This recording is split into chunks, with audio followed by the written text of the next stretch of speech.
Hello, everybody, and welcome to the 25th episode of the BadMotoGP-Show. We have now motor news with us. Would you please introduce yourself to all the people who don't know the person behind the Instagram page? Well, I'm sure some of you know me from the EMR podcast, the Everton Motor Racing podcast. But if you don't, my name's Jacob. I'm normally referred to as the Welsh one. So that's pretty much my MO at the minute.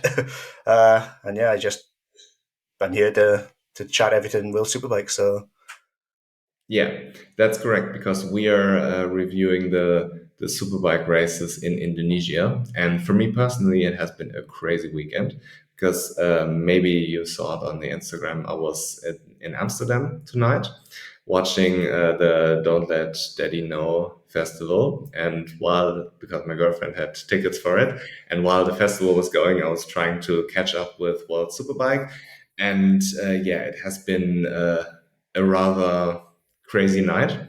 I've been sleeping until maybe an hour ago. So please excuse me if I don't have all the usual information right on the top of my head, because you know how it is.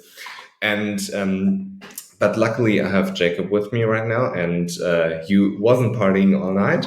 So yeah, too and old for that now. yeah, and I hope that you can help me a little bit out because I'm still new to the whole superbike thing.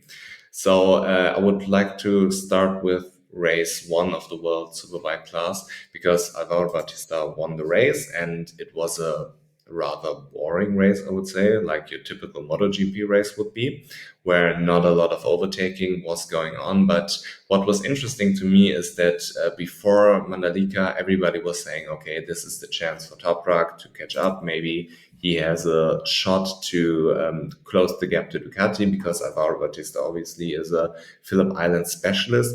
But he ran away with the thing, and it seems like Ducati is really, really dominant, and it wasn't just not a fluke in Phillip Island. I'm not trying to say that, but you know Yeah. where I'm going. That the dominance is real. So, what did you make out of the Ducati dominance there in race one?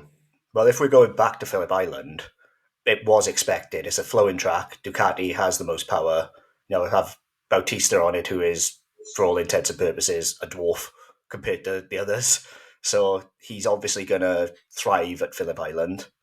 And then we came to Indonesia and we were all thinking, oh, here we go. Top Rack is going to have some fantastic chance here, some heavy braking zones, which is his forte. Uh, Not a lot of real, on paper, Ducati strengths. And yet, Bautista in the first race ran away with it by 4 seconds. It's it's quite alarming, shall we say, for the rest of the field, because if Bautista can do that on a track which plays to top rack strengths, what's going to happen for the rest of the season? It's it's worrying. Yeah, Like you would have expected top rack to at least be closer over the race distance. Granted, he suffered with the tire, which has become a Mandalika favourite of everybody in MotoGP and in World Superbike. But to do what he did in that first race and do it so comfortably, it's it's a worry. There's no other way to put it. It's a worry. yeah. It reminds me a little bit of last year in MotoGP when Pecco started winning in Jerez, started winning in Assen, and you figured out, okay, this is not like your usual Ducati track. It's not Mugello. It's not Spielberg. Shit is getting serious when Ducati is good on those, let's say, Yamaha tracks or Yeah, um, not typical Ducati tracks. And I get the same feeling in World Superbike right now, where Ducati is just head and shoulders above everybody else. And also with Rinaldi when he stays on the bike and doesn't have a red flag, which disturbs him. And yeah, also Kasani, I believe Kasani is his name, on the satellite Ducati. yeah. Bassani is Yeah, he struggled a little bit with the move to the 2023 bike because it's smaller, built more around Alvaro. But when he finds his feet, yeah. What I wanted to ask you, Bassani has the exhaust placed differently on his Ducati, and I was wondering if Yes, it was maybe an older version. But you said it's the latest yes. 22 bike, right? Now, he's on the 23 bike, but he has Termignoni exhaust where everybody else has Akrapovic. Okay. So it's just slightly styled differently. Okay, so it's just a different manufacturer of the exhaust. Yes, he's Termignoni who have run it centrally under the seat. Akrapovic run the two either side. Oh, okay. So that's the ring. I was wondering what was going on there. I wanted to ask you that, but there's no real difference in performance in the bike, or If there is, it's very marginal okay. because he has a 23 bike. Okay, so yeah, he was really, really good. But apart from that, nothing really happened in race one. It was a little bit boring. And when we came down, I've already forgot which position it was, like P8 or something. Um, then the battling started to occur, and I believe Michael van der Mark on the BMW, he was making some serious progress in race one. But Yes, at the moment, it seems like Yamaha and Kawasaki, they are just catching up, and BMW and Honda are even further behind. So, yes. what's your whole opinion on Yamaha and Kawasaki right now? Well, on the whole, I think Yamaha aren't too far off. I'd say they need something because they have it's classic Yamaha, always been slightly down on power but a sweet chassis, like it always is the way. But to come into this season with the Ducati having improved, and I wouldn't say they've gone backwards, but they've stagnated. They've stayed where they were last season. There's not been any real big improvements, and that equates to going backwards in the world stage because if you're not going forwards, you're pretty much done. So they need to find something. But I don't see what they can possibly bring on that bike because they seem to have been stretching it out and stretching it out and stretching it out. Like that package is a few years old now, and where do you go? Whereas the V4R and even the Kawasaki to a point it has more potential, in my opinion. There's more. I'm trying to word it in. I'm not criticizing Yamaha, but I think there is a change needed in some way of how they are creating their bikes because you can't rely on Top Rack being incredible as he is every single race because eventually it will come undone. But then we say that, and then they took a 1-2 in the Super Bowl race, so everything I've just said might just be undone. So I think on the whole, as a sphere, I think Ducati are ahead. Dennis Yam, Kawasaki are behind because they've got a new Torque engine and they've still lost the 500 revs, which I think they will get back, which I'll discuss shortly. And then BMW and Honda are slightly behind, but newer packages, potential base higher. Whether they can do it is a different question. Yeah, and with Yamaha, it seems like in Superbike, it's a similar story with the MotoGP bike because Fabio is doing all he can on the Yamaha, and it's not up there with the Ducati. And yeah, when you say Yamaha needs a new bike, which again I'm not too familiar with Superbike, so do they need to develop a new bike from the ground up, a new R1 for the street, and then extract the most performance out of it? Or do they need to take a different approach on having the base R1 that they have right now and making a better superbike out of it? Well, that's the question, isn't it? Because you see certain, like Ducati, they went from the V twin to the V4, and instantly it was a much more rounded package. And it's not that old. But if you look at when Yamaha actually introduced their current model, even though it's obviously received updates, it's been quite a long time now. I think there is a need to continually develop. Like they still have a bike stuck in 2018, in my opinion. There's no wings on it, no, nothing that the other manufacturers are doing for special racing purposes. Even the Kawasaki has wings, even though it's internal.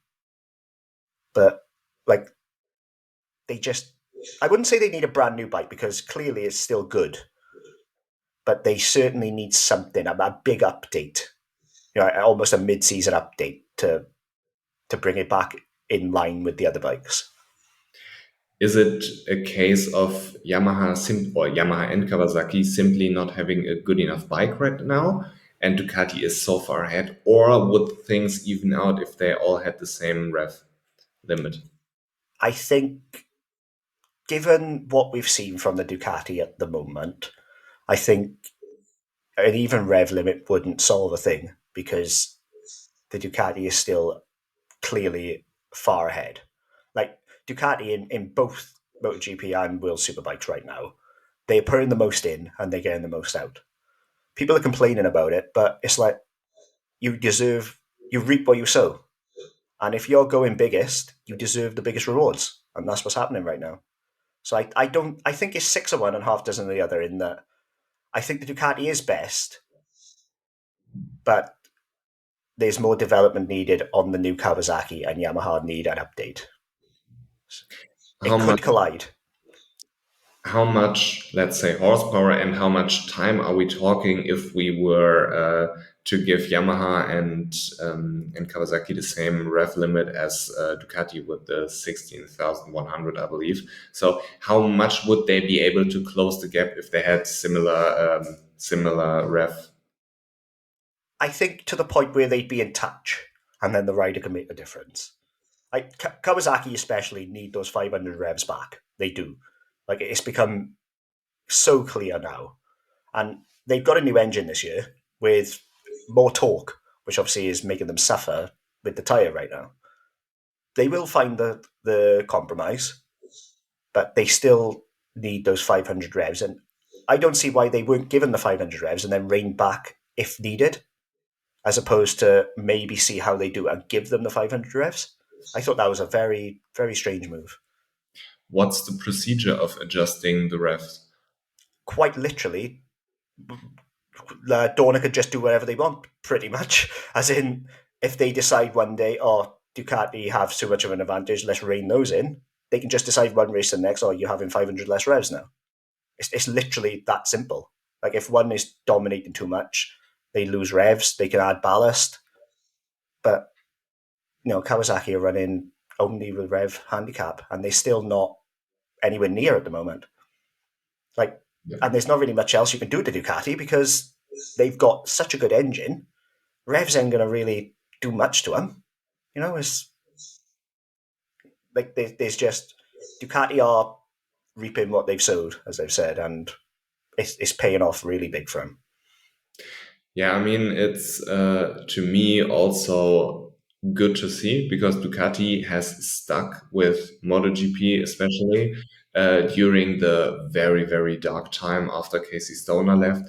They brought in Gigi Dall'Igna, and it was a very long process on coming to the top. And now finally they won their first championship, and people are already complaining. Like Honda didn't win 7 championships or whatever in a row with Marc Marquez.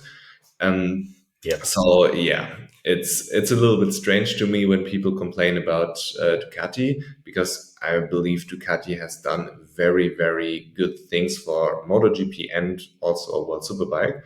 Yes. I remember when Johnny Ray was as good, like the Ducati on the V2 were the only ones who could touch them and give them a run for their money. And Ducati always stayed in motorcycle racing and tried to develop the best. And it's not their fault that the other manufacturers aren't able to develop a bike. So Yes. That's yeah, the big thing. That's the big thing. It's like it's not Ducati's fault that they are the best. It's up to the other manufacturers to keep up. It's not up to Ducati to slow themselves down. It's up to the others to get to their level. yeah, but still, I would like that at least the refs would be similar. Like everybody had 16,000, everybody had 15,000. I don't care, but let's make them similar and look where we are going, and then maybe you could give Kawasaki and Yamaha a bit more and even it out. Because when you have this tool to maneuver with, you should use it to make a better package for the fans and not a worse package.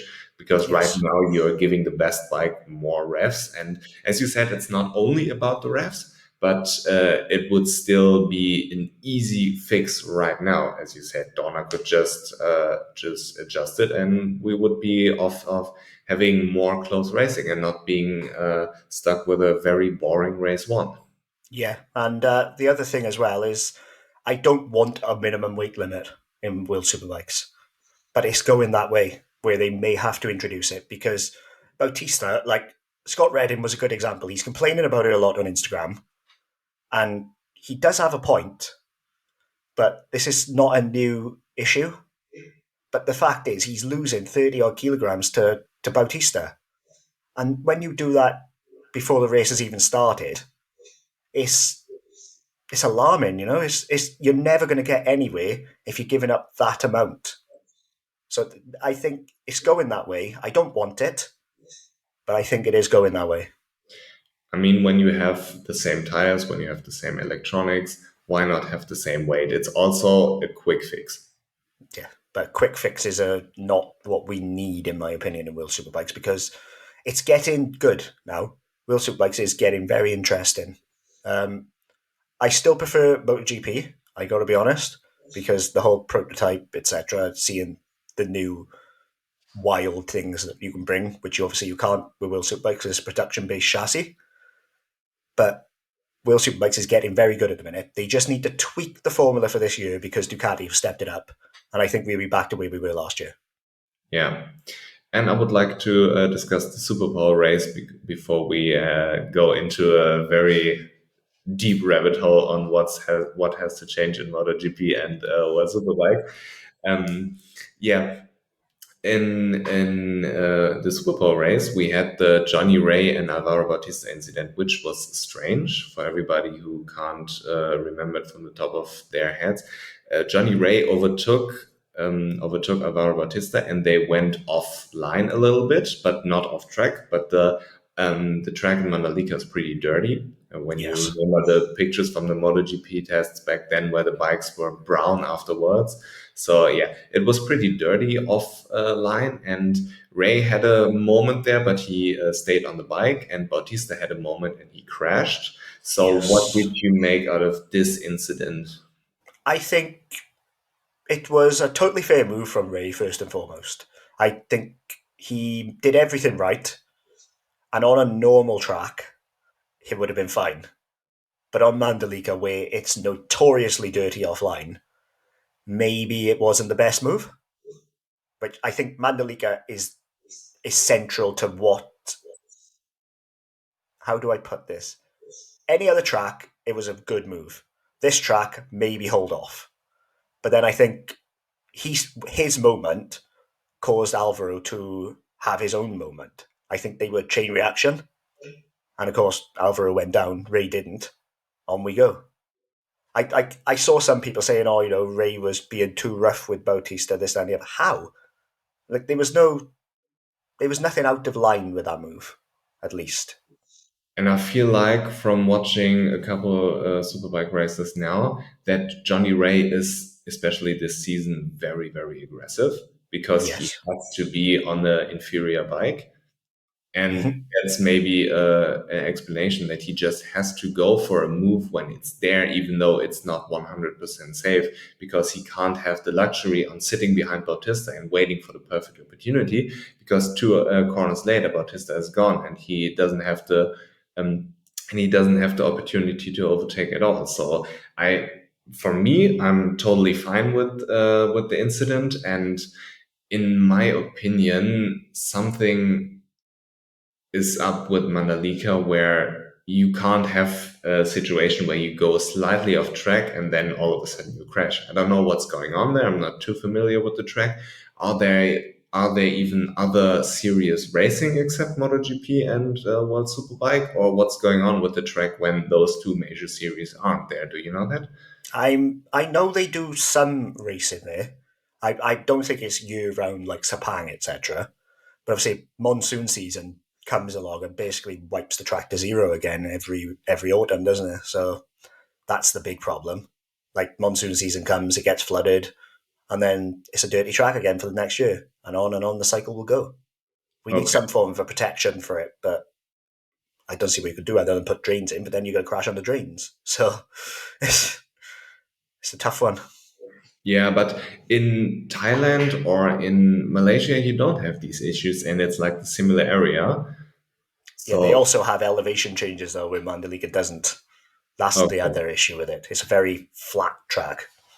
okay, yeah. So, but I'm very keen to see what MotoGP will do when they go there. Maybe it will I be better. Who I, knows? I don't. I actually don't like the track. I think it's in a poor location. The track layout is okay. It needs some elevation, but I don't think it really adds anything to a championship. It's just faceless. It doesn't have any features that stand out. I mean, you would like to give the Indonesian fans a home race because Indonesia is a very popular place for motorcycle racing, and this would be the motivation behind it. But Yes, yeah, you can't have an Assen or a Mugello in every country. of And course. in my opinion, there are many tracks who are much worse from a layout perspective than Mandalika are. For example, the Red Bull Ring, I fucking hate it. It's just a triangle with two left-hand corners in it. So, Mm, uh, who came up with that? But or Thailand is similarly uncreative, you know. yes, Um, it's but another very faceless circuit, the Chang International Circuit. but in general, I'm very much in favor of going outside of Europe, even though it means I have to stay up all night and watch and Yeah, watch the races while I'm on a festival. But yeah, no, I agree with you. I think we do need to expand outside of Europe, but I do think the Mandalika location in the Indonesian country is a poor choice because it's a flood risk, and then making it flat. It's just they should have at least considered the flood risk. I think because you can't just be coming in and starting from zero every single year. Something has to be done. yeah. And regarding the Super Bowl race, to go back there, Petrucci had kind of a moment at the beginning of the race, and it looked like he forced Lowe's to crash, and Lowe's crashed into Loris Bus. And then the whole race was restarted. Yes. So, what did you make out of this incident? To be honest, it's just I'm not 100% sure what happened. I'm not going to lie. I've watched it a couple of times now, and I see no reason that they should all have gone down. Like, I just, I can't really explain it what I think because I don't know what I think. If that makes sense, it's like again, it must have just been a reaction. It's like that's the only thing I can think because there's no other explanation. It's just been a reactionary break grab. Down you go. Like, Yeah. sorry to everybody who wanted a bit more depth in that, but I don't know. I'm sorry. Yeah, I mean, I am similarly clueless, but I thought it was due to the reason that I was just watching it at phone. Oh, red flag. So I'm coming back in 5 minutes and see what's going on. But yeah, it looked a little bit strange. And Hmm. I always think it's super hilarious when a rider is in the gravel and are shouting at another rider. So it looked like Loris Bus was angry at Alex Lowe's. Alex Lowe's was screaming, "Ah, damn you, Petrucci!" While Yeah. Petrucci was going on the on back on the track again. So yeah, I thought this was a funny situation, but I don't know what went wrong there either, and I thought maybe you could explain it, but maybe I'm not Sorry, as can't help you there on that one. I'd like to hear the comments about it, but there's nothing yet. Obviously, as we were discussing a bit, Baz ended up not doing the rest of the weekend. So yeah, I just quite like to hear at all points from that because I'm very interested myself. But Loris Bass was he was restarting in the Super Yes. Bowl race, and then Alex Lowe's and him had the second incident where Loris Bass didn't even crash, but Nope. he somehow broke his leg and maybe Yes. his foot. I'm not 100% sure, but he definitely broke some bones. Yes. And I didn't catch what was going on there. So, did you know what was happening there? Well, to describe it, Lowe's came past Baz in the braking zone. Baz sticks his leg out. Lowe's hits the back of his leg and breaks it. Yeah, Ah, didn't even come off. And then Baz knew instantly that something was broken. He just stopped, pulled over. He had to be helped off the bike in the pits. I think he's broken his tibia and done some ligament damage. So yeah, that's it. I 100% put the blame on Baz because he would have felt Lowe's coming. He would have known Lowe's is coming past. You can't stick your leg out on a bike that's coming past you. You just cannot do it. And obviously, Baz is a big boy. You know, he's very tall. Sticking his leg out, there's a lot of leg to hit. yeah. And I think Lowe's was totally blameless in this. And I think Baz feels the same, to be honest. I think he realizes he made a mistake. But it's a really weird one. Like, you don't see it often, considering how much riders stick their legs out. You really don't see it that much, but this is the danger of doing it. Occupational hazard. And I feel like it's also a situation where Lawrence Bass wasn't prepared that an impact was coming and No, makes it therefore worse. didn't tense up, and he was just basically getting hit without knowing anything. And those incidents are most of the times are the worst, Yes, where you yes. don't expect that it's coming. But yeah, I wish him a speedy recovery, and I thought it was a little bit of a funny situation where they carried him into the box. It looked a little bit Yeah. funny. At first, I thought, oh, well, clearly he's just got a dead leg or something. And then the news comes out that he's broken it. I'm like, oh, I saw it and I was like, that looks funny, but I knew that something was up, and I was like, you're not making fun of an injured rider right now. yeah, So you can't do it. Not allowed. I left it.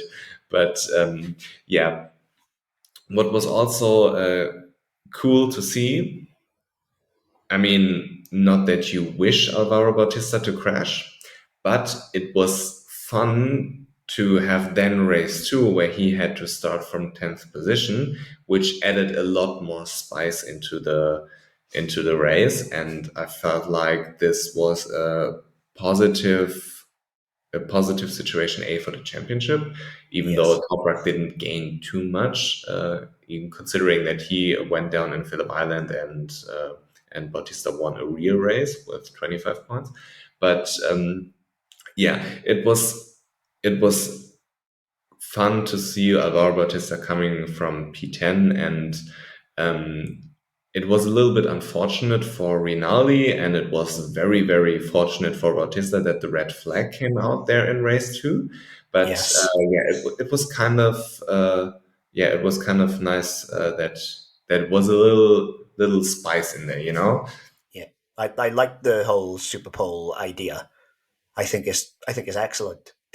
That to me is what sprint races should have been if they wanted to introduce more racing in MotoGP. They should have done the whole Super Pole idea, and then you start from where you finish. But why do they only determine the grid of the top 10?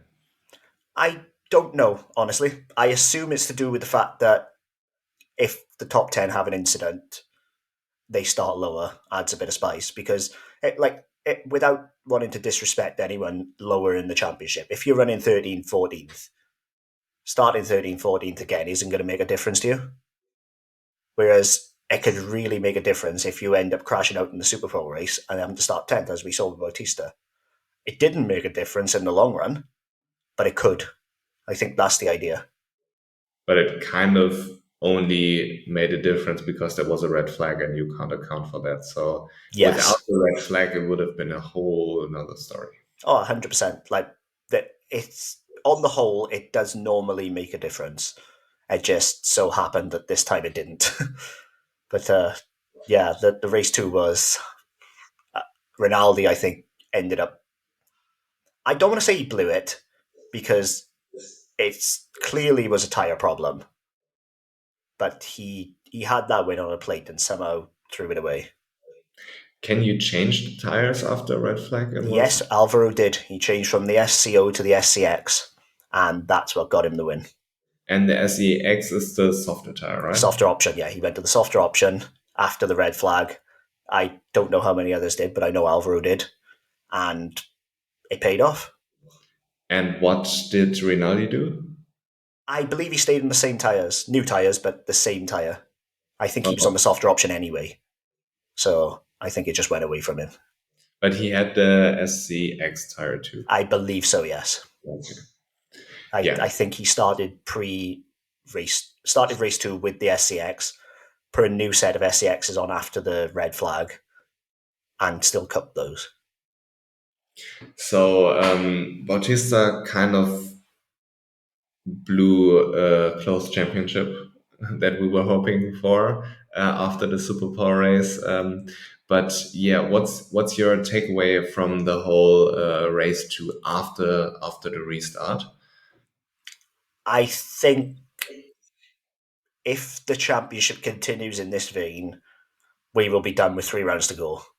It's an absolute masterclass from Bautista at the minute, winning everything in Phillip Island, winning the first race and the third race at Mandalika. He's already got a fairly comfortable gap. Like, I'm just something needs to be done. Other riders need to catch up because, like, okay, we had the Yamaha 1-2 in the Super Pole race, but that's only because Alvaro crashed. Without that, I believe it would have been a 6 for 6 job. Yeah, So I think they have to do something about the Ducati, even just for now, and then slowly make them creep back up. Like, we've got a month now before Assen, so they can at least digest what's happened. It's hard to do it in the overseas as well. I will be honest. It's very difficult to make changes there and then. I think we will see some tweaks come Assen.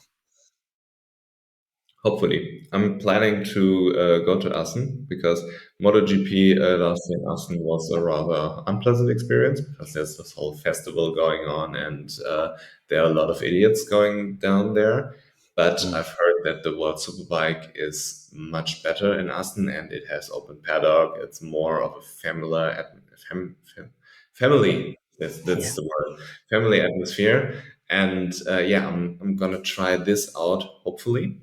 And Yes, yeah, I'm you'll gonna. you'll love it. The accessibility of World Superbikes is something that MotoGP could learn from. MotoGP treats themselves almost as untouchable, I think. Yeah, And like, we went to Donington for the World Superbikes last year, and whole open paddock, like, you just see riders walking past you, like, not a care in the world. You would not see that in MotoGP. They're confined in their own little bubble, which you need to pay to get into, and even then, they just sort of walk past you. Like, yeah. every rider was acknowledging people, waving. It was such a better atmosphere. What was back to the race? What was rather interesting to see that a Honda was on the podium, I believe. Uh, Yes, Javi Vera, he was putting the thing on the box, as Jack Miller would say. yes. Um, he was helped by Rinaldi with his tyre issues running wide in the final lap. Top Rack and Vieja both went past, but you've got to be in it to win it at the end of the day. And normally the Hondas aren't. I feel for Lecquona. I really do, because he's been the superior Honda for the past year and a half. And then for Vieja to get the podium, it's a bit of cruel twist. But I'm really, really happy for Vieja because I think he's a very underrated rider, Vieja. I don't think a lot of people realize just how good he actually is. So for him to get that podium, I'm very, very happy. And apparently something was up with Ika Lecuona anyways, because he was struggling from Friday onwards. So maybe it's Yeah. not his track. I don't know necessarily exactly what was going on. Do you know anything? Well, he had the same problems as last year, basically. No grip, just really struggling. Come back, same issues have arisen. They haven't solved anything for him at Mandalika. And considering this is supposed to be an updated Honda, that's a worry. And Remy somehow finished in P7 after starting from last position. Mm, And he, I would assume, was a little bit helped by the red flag as well. yes, But definitely. because you have like a lot of back markers where you need to overtake in the first few laps, which costs a lot of time.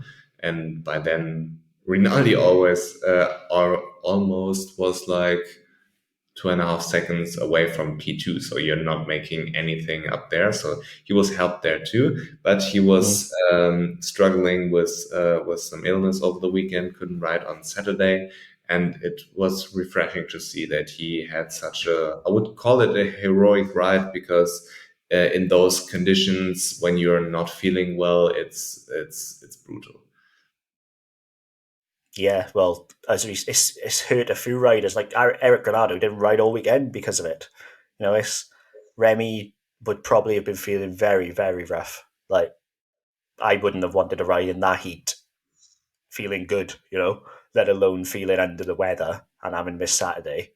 So for him to do that and to come P7, I think I think he deserves a round of applause for that because that was a very, very impressive ride.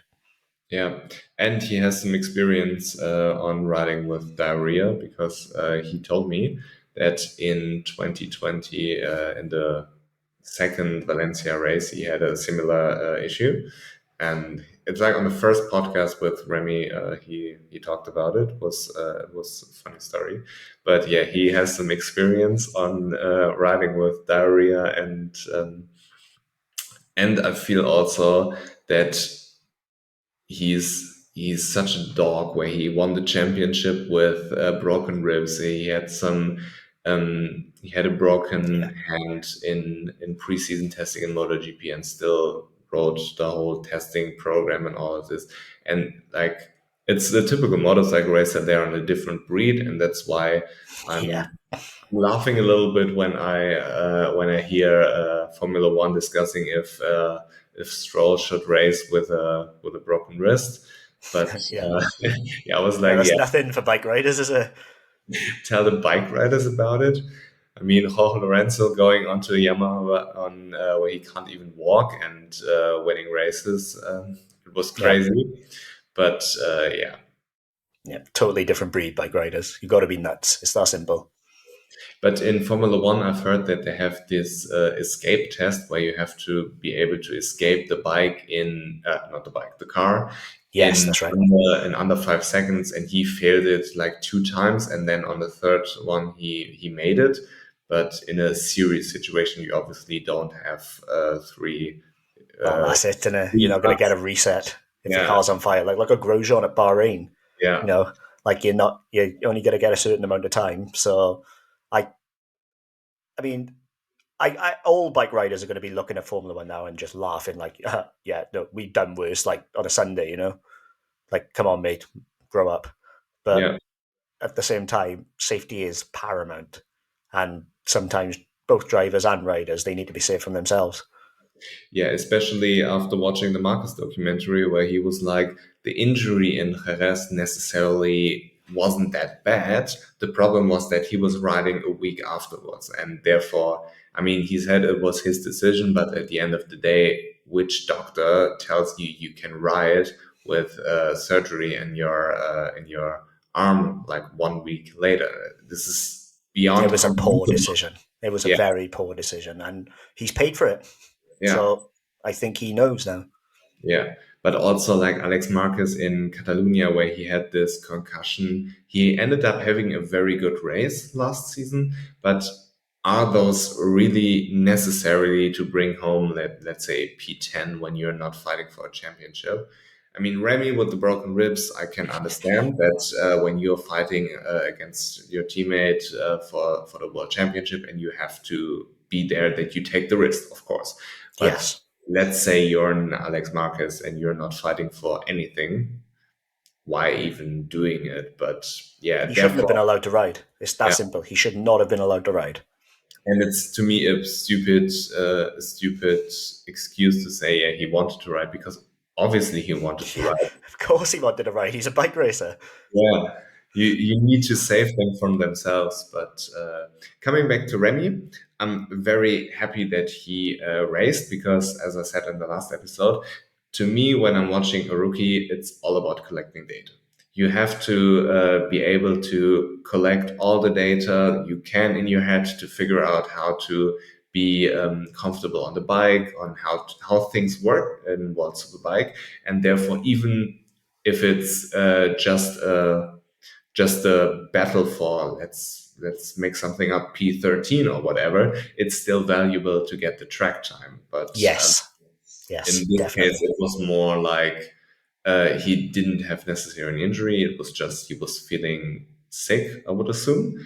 But he was trying to do it anyway, and he had a very, very heroic ride going to P7, which was absolutely amazing, and beating Dominic Aguilar by a mile, who has no injuries or Oh illness yes, at all. yeah. Domi struggled here, so it's good. That's going to give Remy confidence because, if we're being honest, Domi was the better rider in Phillip Island out of the two GRT boys.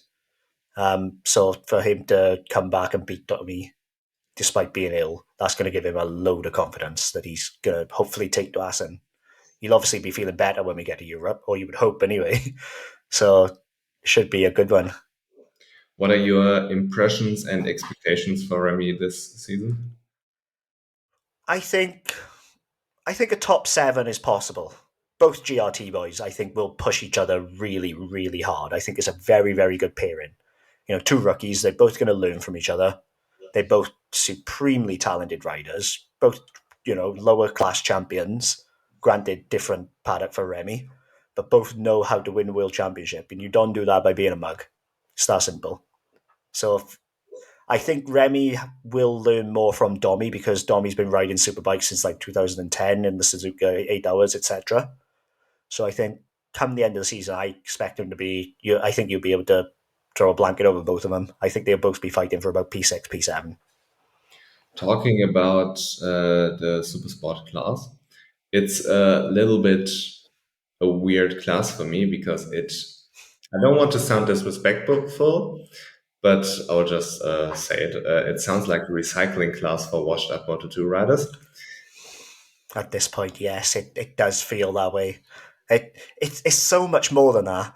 But if you were to look at it, I totally agree. Like you'd think, oh, Manzi's there, Navarro's there, just Buliga's there. Like of the top four at the minute, two of them are failed Moto Two riders, even though they've won races, they've got pole positions, etc. It's I totally get why people think it, but then if you actually look in depth and you realize how good some of the riders are, it's a very good class. Yeah, of course, I really enjoy watching the super sport class. And going back to the point, I mean, looking back, that Lorenzo Baldassari, he wasn't cutting it anymore in Moto 2. Dominic Aguilar, he had some good races in Moto 2, but he wasn't going to cut it. Marcel Schrötter, like all these riders going over there, yeah, It's a it's good second chance, I think, to yeah, revive your career because the Moto 2 is very cutthroat and one small change because everybody's on a K-Lex can mean the difference between P6 and P15. The tyre that Dunlop make are basically an endurance tyre for Moto 2 is terrible. No feeling, no grip. Multiple Moto 2 riders have said the same. So to come to this paddock where they run Pirelli tyres, much nicer, much more soft, much more feeling, it can just totally transform your career. yeah. And as we've seen with Dominic Aguilar, he's doing phenomenally. Yes. Well, double world champion in super sport, and he came in after, for all intents and purposes, having tumbled down the Moto Two paddock. Like Yeah. he's won races, and then all of a sudden he's slowly gone worse and worse and worse to the point where he wasn't even scoring points when he left. And then he's come into that one straight away. Balder the same, one on his debut last year. It's not fair to call it a washed up super a Moto Two paddock, but essentially it is, and that's the cruel part. Yeah, also like Nicolo Bolega and also Can Öncü, he was in Moto 3. He won his first race and everybody was raving about him. Oh my God, he's the next big thing. And then he dipped, but he won his first race. So that's an achievement. Also his Yeah, first race in World Supersport, obviously he won in Moto 3. But yeah, what did you make out of his race one, his win there? I think he was helped a lot by Buliga losing his head in race one. Buliga was probably the fastest rider over the weekend, but then to make contact with Spinelli, ruin his race pretty much. It gave onto a clear thing to not have to push. He could just manage his race, manage his tyres, which has been Onchu's problem very, very much since he's come to the Supersport paddock. He's not been able to look after the tyres. He does it, and look what happens. He wins. It's like, as long as he's not being pushed, he can just scamper off into the distance, as we saw with his gap 2 second win. Like Kawasaki's had a lot of updates this year. They've got fly by wire now. A lot more of a modern super sport bike to compete with the Yamaha and the Ducati, and it showed.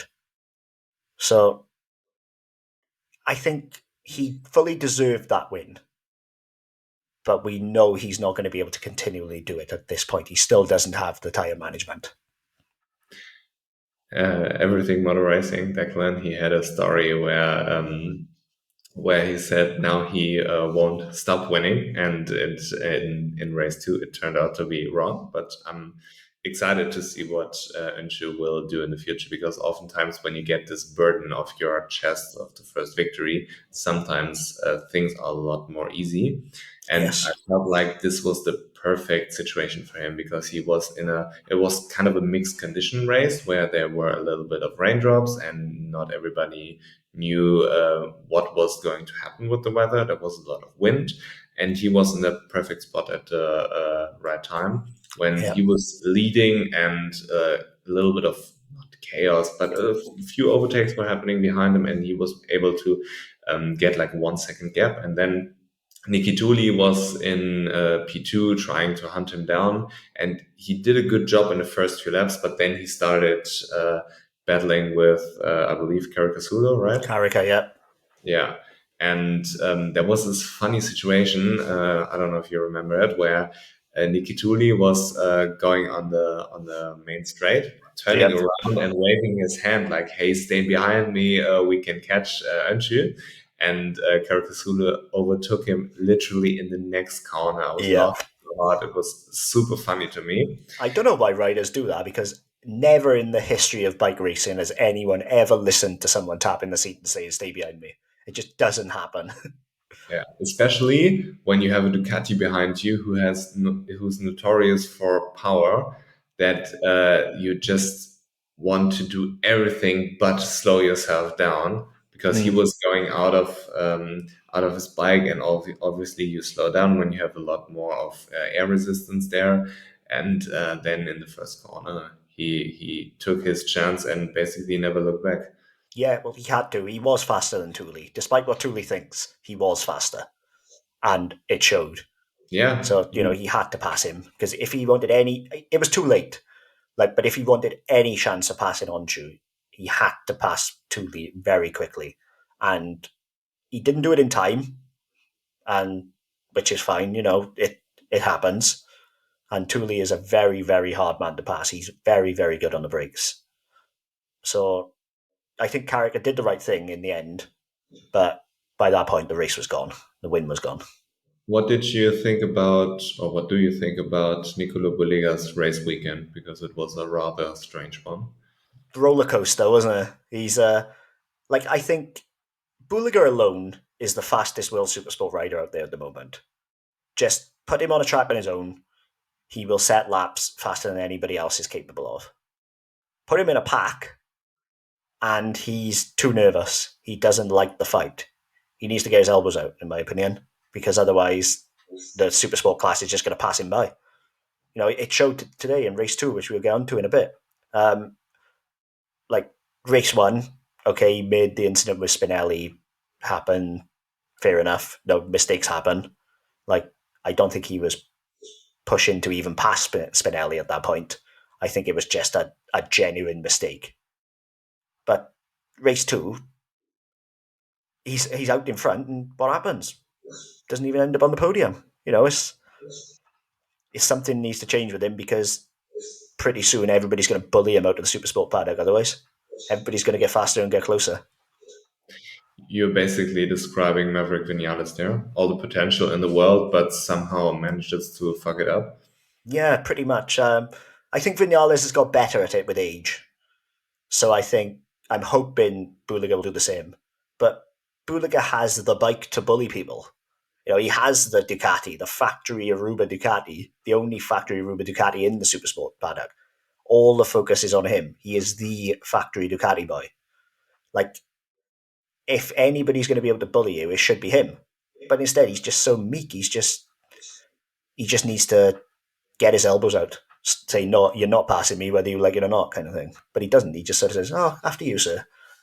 And the incident with Spinelli was weird to me because I don't understand how this wasn't a penalty when you consider that Petrucci and Javier in Phillip Island was a penalty. And Yes. it's like this double standard again. I don't like. On the last episode, I said we will know if race direction or like the whole direction they are going with contact is not tolerable. Yep. No, that's right. Yeah. Um, when Mark Marcus does it and they punish him, then we know they're serious about it. But now we are back again with a stupid situation where you have a minor incident in Phillip Island with Petrucci and with here Javi Vera, which gets penalized, even though it's just a one position deduction. It's still a penalty, and then you have Nicolo Belega absolutely hammering into Spinelli and costing him his race, and Mm, he stays on the bike, and therefore there's not a penalty. Like I can live with penalties as long as they're consistent, but yes. it's the same old story that they pick and choose what to penalize, and it's frustrating. Yeah, I agree. I think the only difference I can think is that they did take the Mandalika circuit into account with the dirty track on the side, and that's why Buliga lost it. But nonetheless, I totally agree with you. It should have been a penalty, even if it just been a long lap or a one position grid penalty, something like that. Just show that you're consistent and that you are penalising everyone equally. Because otherwise, you're just a laughing stock. There's like it's that simple. Like nobody's going to take you seriously. Like it's Yeah. it's getting better in MotoGP, but in World Superbikes, it still seems wildly different depending on what class, who it is, what situation. We need like a blanket rule, and we're not getting it at the minute. And I feel like in the whole world SBK world, they are a lot more aggressive, anyways. In MotoGP, it looks more these days that these riders are on rails and are robots doing anything which the bike needs Yes, to I make agree. the bike go fast. And Superbike has a more human aspect to it, which I like. But I feel like they're so much more aggressive, bumping into each other. There were so many crashes, like Scott Redding, for example, where there was no gap at all, and I forgot who he crashed into, but he crashed himself and was saved by the red flag. With all the races, I'm losing a little bit track on what Yeah, it's, happened. it's difficult because there's just so much going on. Yeah, but I feel like in general that the superbike world, and I'm saying World Superbike and also World Supersport, that they are a lot more aggressive and a lot more, let's Yes. say, contact friendly Hmm. while racing. Yeah, I think it's because you don't have 37 wings to lose. To be honest, I think that plays a part. So like as we saw in Valencia with Pecco losing a wing, it does affect the balance of the bike. So if you have no wings to lose, or you've just got a basic wing, like even the Ducati is just a T tray. It's not like it's obviously going to provide some downforce. Don't get me wrong, otherwise it wouldn't be on there. But not to the point where it's going to upset the bike. So I think you could afford to take that risk and maybe run fairings, knowing nothing's going to fall off. It Yeah, does make for better racing. that's correct, and that's another rabbit hole I'm not willing to go down today. No, that's fair. I could talk about it the whole argument for hours. So yeah, let's not. What I do want to talk about is Stefano Manzi's race in race two, which was very, very entertaining. He came back from P10, I believe, on a grid Yep, P10. and overtook everybody, was in front, and then he had this battle with Caricasulo in the last lap, which was amazing to watch. I was Yep. going out of the festival arena and watching on my phone while they were going, and then we went down to the car and watched the race in the car, finished the race in the car, and It was very, very entertaining. I didn't Yes. fall asleep. I feel like in the MotoGP race, I would have immediately fallen asleep. Yeah, it was very exciting. I want to talk about this in 2 points. One, as a Manzi fan, I feel like the only Manzi fan in the world at this point, and two, as an objective thing, because as a Manzi fan, seeing him battling at the front, going how I was fairly sure his talent would allow, is great to see. You know, he won a race last year on the Triumph. Like, that in itself was an achievement in his first year. And then to come onto the 10 Cardi bike and show exactly how good you are. Okay, he didn't win, but it's not far away. Like, I would even suggest next race at Assen he could take the win. He looks so comfortable on that bike. So, but 10 Cardi and Evan Bro's bikes are clearly the best Yamahas.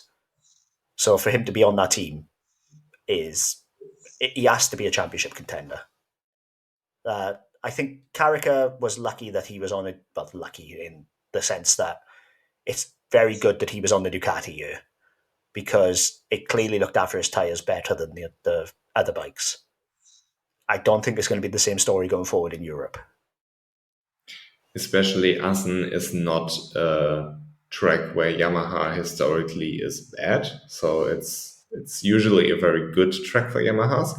And I feel like the DNA is somehow the Yamaha stays the same, and it doesn't matter if it's MotoGP, if it's World Superbike or World Supersport. Yamaha is a very smooth bike to ride, and you have a very good chassis. They know how to do that. They Yes. don't know how to build engines, but they know how to and they don't know how to build aero, but they know how to build a chassis. Yes, exactly. And, I feel like what you just said makes a lot of sense. But I'm also very interested in what Ducati will do because, as we talked about earlier, Ducati has this ability now to win on non Ducati tracks. And therefore, it will be interesting. And yeah, also, I don't necessarily understand the whole concept of having different engine sizes in the same grid. Like Ducati is almost 1,000 cc bike, but a V2. 955cc. But as far as I'm concerned, the reason is the following: whether V2 you can't have as high of a RPM rate as you have on the inline four, and Yep, therefore you need more cubic capacity to achieve the same amount of performance. correct. Then the Triumph and the MV Agusta are somewhat between, and then the Kawasaki and the Yamaha are inline fours, and they can rev everything off the engine and get their power from that. But Yes. it's still a very uneven way on how they achieve the lap time, even though it's a little bit the same. And in a track like Phillip Island, you would assume that a Yamaha is better because you don't need too much torque out of tight corners. But Nicolo Bulliga, he was so incredibly good at the start in Phillip Island. He was blasting past everybody. Yep. And yeah, coming back to Assen, I feel like that the Yamaha there will be better as well.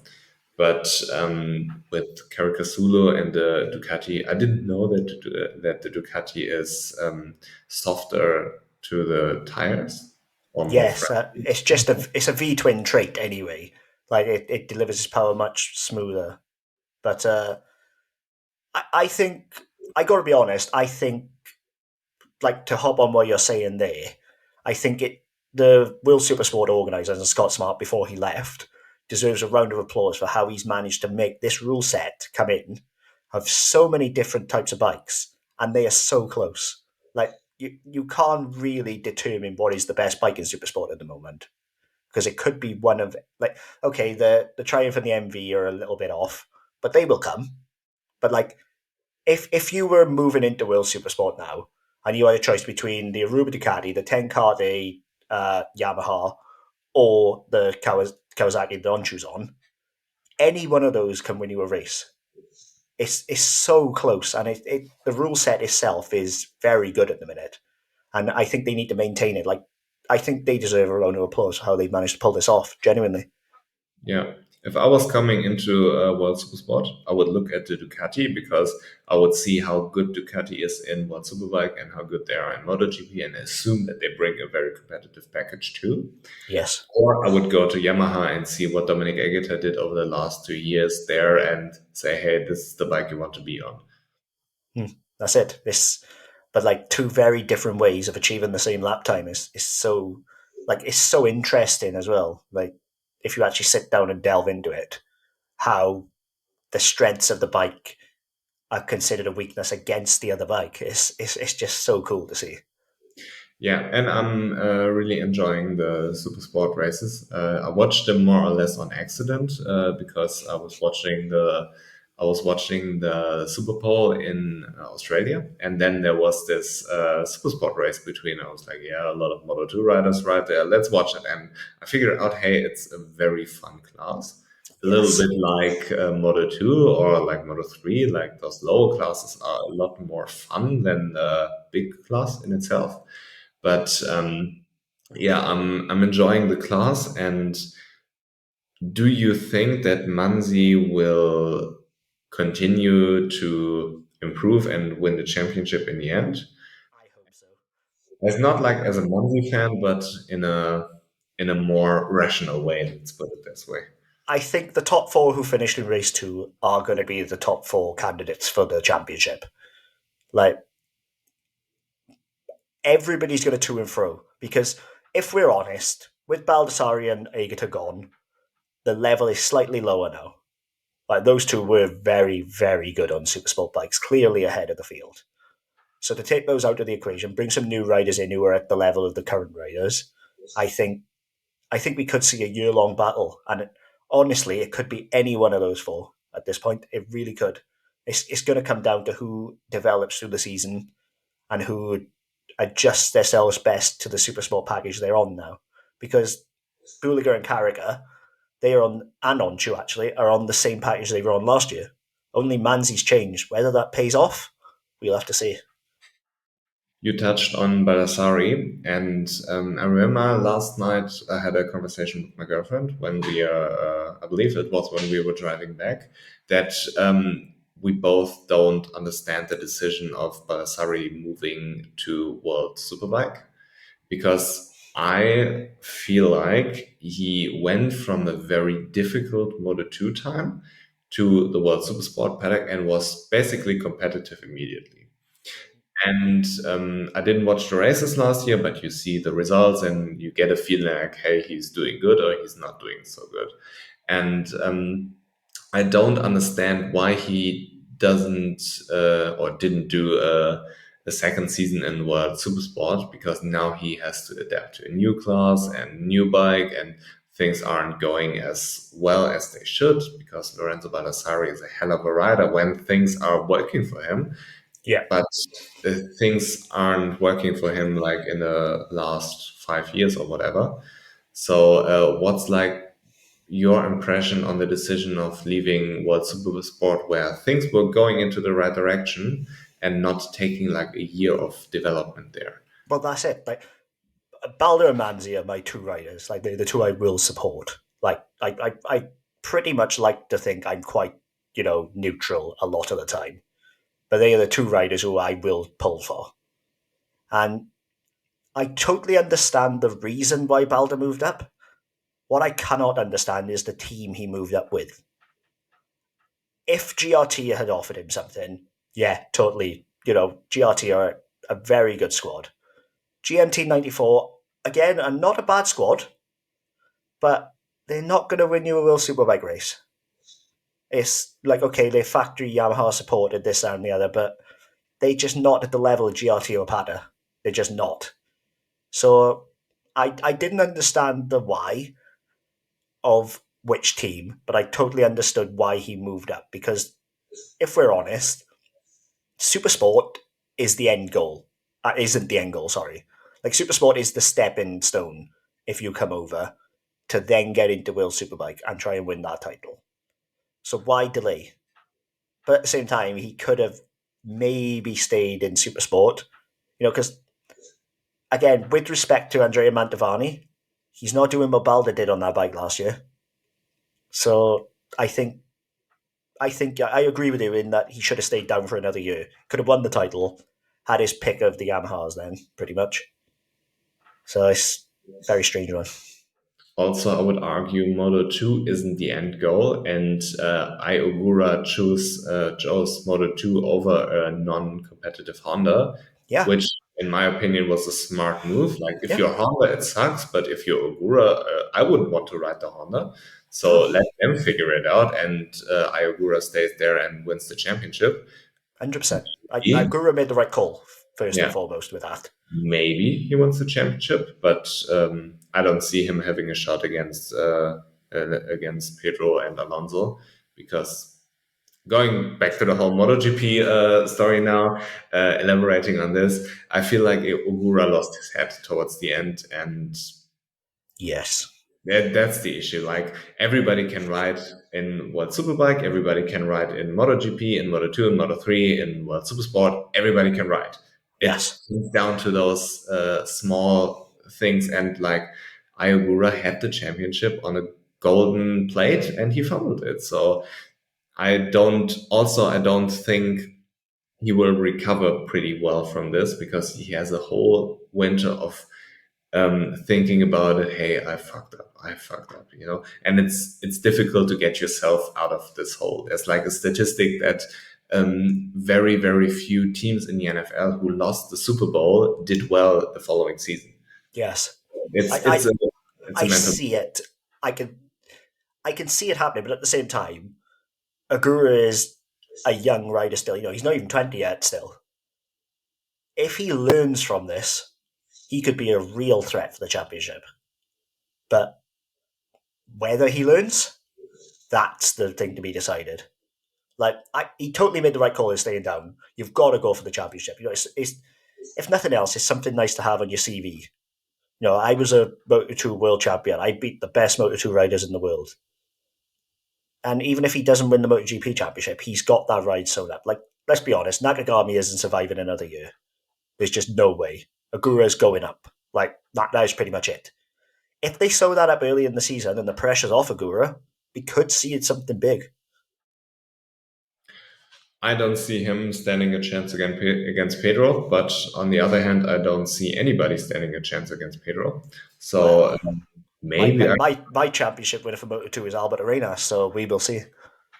yeah, but Arenas, in my opinion, is not on the level of Pedro, and um, he has the same advantage in his corner, which is Aki Ayo, and I feel like Aki Ayo is the cheat code you want to have in Moto 2. Remy said Yes, the whole team is so structured, everybody knows what to do, and therefore you get the best package you could possibly get at every yes. turn. And I can see Albert Arenas doing much better, but I don't see him standing a chance against Pedro. Well, I'm on record as saying Arenas, so we will see. But I do think Io is going to be the stepping stone that he needs. I think it'll be close. You know, we could see a 4, 5, 6 rider battle for the championship this year, in my opinion. There's a lot of strong riders. So, tough one. But I've gone Arenas, so we will You, see. you also touched on viewing things unbiased. Yes. And this is a very cool experience to me, watching World Superbike, watching World Supersport, because I don't give a flying fuck about Yeah. anybody except Remy. Yeah. So I can watch races from a different perspective, and like for example, when I'm watching a MotoGP race, I have my favorites, I have my riders or teams I support. For example, Aleix. Aleix, I want to see him win. He is Yes. Same. right now my favorite rider in MotoGP because he's super cute, and like the way he presents himself with his children, with his wife. Yes. He's 100% friendly, yes. he's always supportive, and that's he has like you want to see him win. You know, he has I wish this he was my dad, to be honest. yeah he has this cute personality where you just like him. You know, Mm. and also he has been through so much shit that you just want to see him finishing with a world championship and Yeah, then retiring, flying his private jets, driving his Lamborghini, whatever the fuck he wants, riding his bike. You he's know, earned it. I It's just that want. simple. But when you watch a race from this perspective, you have a Yeah, biased view. You can't change it, and I'm not pretending to be unbiased because I'm not, obviously. But it's refreshing to have a more unbiased view on the world super sport and world SBK yeah. races. I think as long as you're honest about your bias and you don't come out with stupidly outrageous statements about the person you like, I think people are fine with it. You know, like I'm quite lucky in that both of my riders now are in the World Supersport paddock. So all of MotoGP is just objective to me. Like is on paper, I can say what I see. You know, that nothing clouds my judgment. Obviously, I still have riders I like in the MotoGP paddock and riders I want to see do well. But if they do something stupid, I'm going to tell them. And if they do something amazing, equally praise them. You know, it's only fair.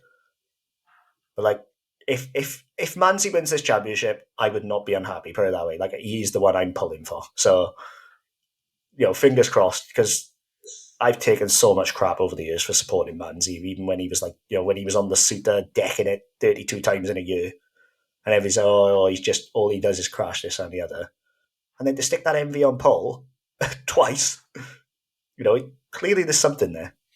Yeah. What's your championship prediction before I let you go for Superbike and Supersport? Alvaro for World Superbike, and I think honestly Manzi for Supersport, but it's going to come very close between the top four. Whereas I think Bautista will sew it up before, at least before the last race of the year. Yeah. I think we're going to come down to the final race of the year. Probably all four of them will still be in contention when we go to Argentina at the end of the year in Supersport. Yeah, I think that going back to Europe when Remy gets like all of this experience he gained in his stint in the first 2 weekends overseas, that he will now win every race and win the championship.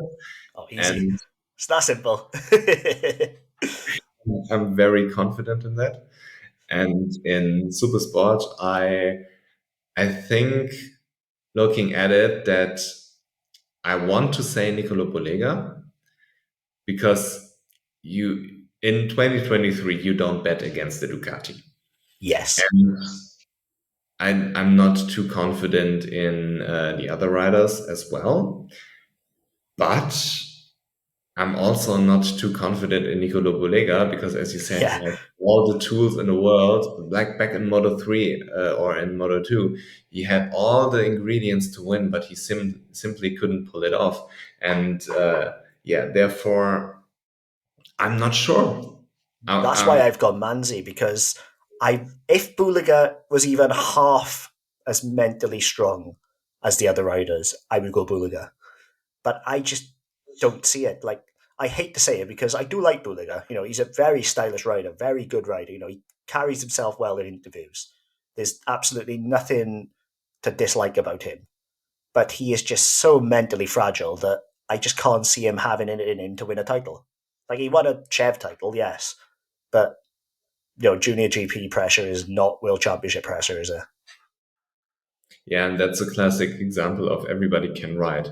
And he was so good in Moto 3 at the beginning of his career, but then the expectations came and then the pressure came and he was nowhere. Yeah. Like if we're talking experience, Caricasulo has to be favourite because he's been in the class for a long time. He knows what it takes to win races in the championship. But I think on outright speed, it's either going to be Oncho or Manzi who wins it. What do you think Jorge Navarro will do later on when he's fully recovered from his horrendous I injury? think come mid-season, he will be up there winning races consistently. Like we've seen Navarro win in Moto 2, and we know he's good. He's another one who liked to crash. But Did he win in Moto 2? yeah, on the speed up, yeah. When? I'm not 100% off the top of my head, I'm afraid. But he definitely won a race. I'm sure he did. I can't remember. He's podiumed a few times on the speed up. I'm sure he did. I I'm open to remember. being wrong on that, mind you, but I'm fairly certain he did. I remember Fabio winning a race on the speed up, but I don't think Jorge Navarro won a No, you're race. right. He didn't. No, no, sorry. He's got seconds, thirds. No, he never won. My bad. Yeah, yeah, yeah. Because Lopez was the one after Fabio. But Yeah, again, to podium still in Moto 2 is not a poor. He's clearly not a poor rider. no, So not. But he yeah, like he podiumed in front of me at Silverstone. He knows what he's doing. mm. But to obviously the injuries handicapped him already, and moving championships over, it's not an easy thing to do to adjust to the R6s. And apart from his leg break, he had some serious injuries previously, and he's one of those riders, like the Danny Pedrosa category of rider who has all the potential in the world, but somehow is always injured. Yeah, made of glass. Yeah, Unfortunately, it's a and shame. I wish him the best because I think that he is.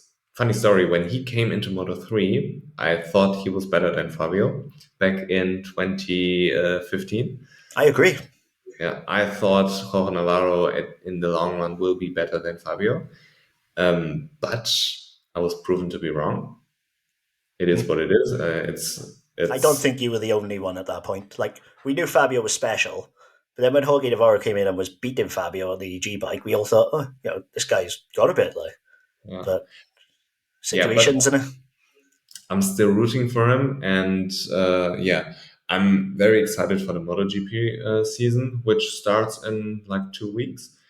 And now we have a little bit of a break with World Superbike, right? In Mm-hmm. April, I believe. Yeah, we got a full month now until Assen. Yeah, in April somewhere. I can't remember when exactly Assen is. And yeah, but I'm excited on what will end up happening there. And now I'm focusing myself on the MotoGP. World SBK experiment has come to not to an end, to a pause. Yeah, just a pause. Yeah, Who are but your champion predictions for Moto 3, Moto 2, MotoGP? Moto 3, I would like to say Diogo Moreira, but Shout. I'm not very confident in his team. I'm very confident in him as a rider. He's an absolute motherfucker on a motorcycle. He can do things basically nobody else can. Going to the Supermoto World Championship, winning races there. I went to Rocco's Ranch for the Christmas TT, and he was doing circles around everybody there. He is so incredibly talented, and he Yes. did some serious damage on the empty helmets bike last year occasionally, but I'm not 100% sure that he will, or not he, that his team will provide him with the bike. But as it stands right now, I would say Diogo Moreira. And Moto 2, obviously Pedro Acosta. Yep, saw that one coming. And with MotoGP, um, I'm a little bit torn apart because my emotional side says Aleix. I really want him to win, but Mm, I don't see it. I mean, if Ducati is falling apart in terms of Pecco crashing for 5 races, Enea Bastianini crashing a lot, like they did at the beginning of last season, and Aleix can take the step and maybe take the place where Fabio was at the beginning of last season, but stays consistent with all the data and the new Aprilia, I could see a scenario where he wins, but the probability is rather low. yes, that's the thing, And innit? to me, it's like Pecos and Ineos to lose. And between those two, I'm leaning a little bit more towards Pecco because he has the experience on the bike. Enea Bastianini rode a GP 21. 21 last year and a GP 19 in 2021. Yeah, So he was on an older bike ever since, and now he's on the new bike, so he has to adapt. And argue that the development goes more into a direction where Pecco wants it, and Enea not Yeah. hasn't too much of an influence yet. So I feel like this is still more Pecco's bike. Oh, it is Pecco's bike. Like there's no other way to put it. Like it is built for Pecco. He fits on it perfectly. I wouldn't say it's built for Pecco. It's built basically for everybody because they have so much data and everybody is so good on the bike. But Yes. yes, Pecco has the most influence in which direction the bike is going. But if you also, my point is, if you look at Pecco on the bike, it fits him perfectly. If that makes sense, like he, it's developed for him more than others, but also he fits it better than most. Yeah. So it's a And nice clash. in my opinion, if Pecco keeps his head in the right place, which is his weak point, obviously, he doesn't have too many weak points. But if he can qualify on the front row, get into the lead early, and hammer those lap times where nobody can catch him on the best bike on the grid, I don't see a scenario where anybody beats him if Pecco is on his A game. What I can see is that if Pecco feels the pressure a little bit, and Enea sorts out his qualifying like he did at the end of last season, and is able to adapt to the GP23 and is able to continue his great late race pace, where he puts the pressure on Pecco and maybe takes this extra step where he isn't waiting behind him, but actually is overtaking him like he did in Aragon. If he can do this over a whole season, I could see Enea winning. I don't Yeah, see a scenario where Marc Marquez is winning. I don't see a scenario where Fabio Quartararo is winning.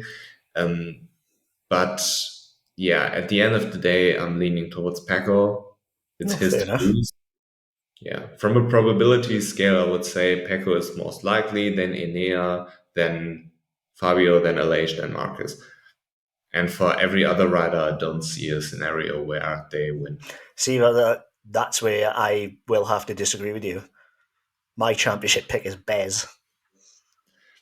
I I don't see I anybody. only think that the GP22 is going to be better than the GP23. So if that is the case, which it's it is likely because the GP22 was near perfect. Like the 23 is not looking as good so far, and I think the jump from the 23 to the 20, like the jump that the 23 made, is not going to be as big as the jump from 21 to 22 was in the end. If Bears can come out the block swinging, which as we've seen in the test, he is capable of going fast. I do think Bears can be in the mix. I think that Bezecchi will be good at the beginning of the season. I also think that Marini will be good at the beginning of the season. Mm. But as the GP23 develops, I think that Pecco and Enea will pull away. And I also don't see a scenario where anybody wins the MotoGP championship on a satellite bike. Yeah, that's the big problem, isn't That's it? Are because Ducati going to allow it?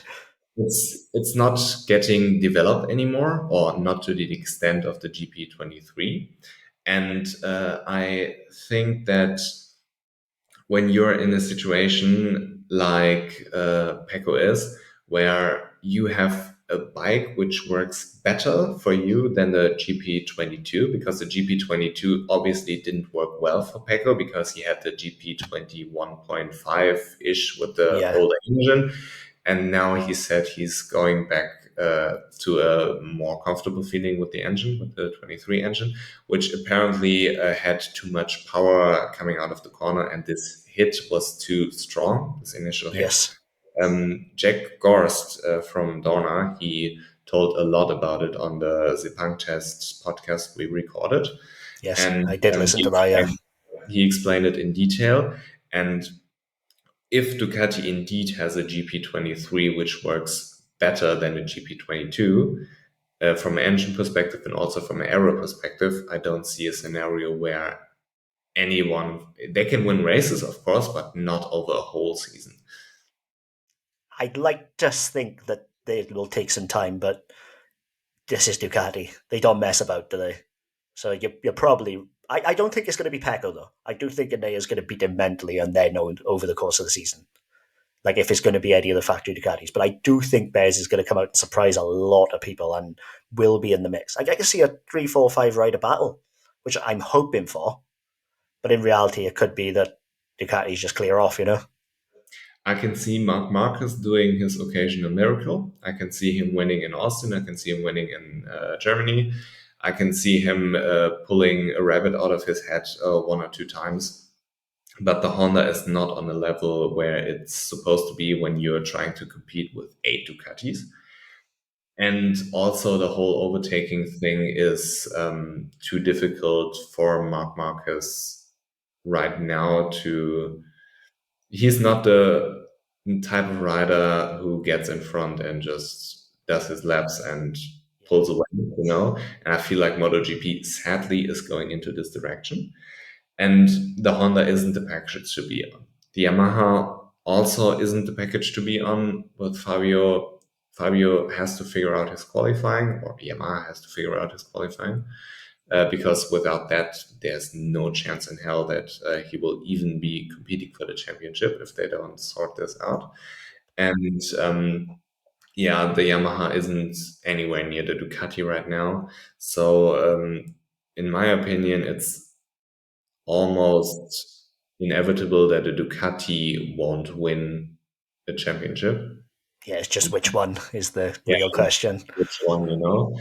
And I am prepared though to wait until after the Portimao test to see to properly judge, because someone could bring, like, from where I've heard, Honda might be bringing something very, very different, so that could be very interesting.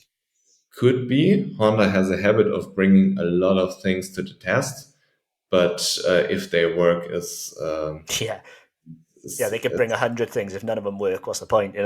It's yeah. it's a tough one. I'm very excited about Aprilia's new engine that they will bring.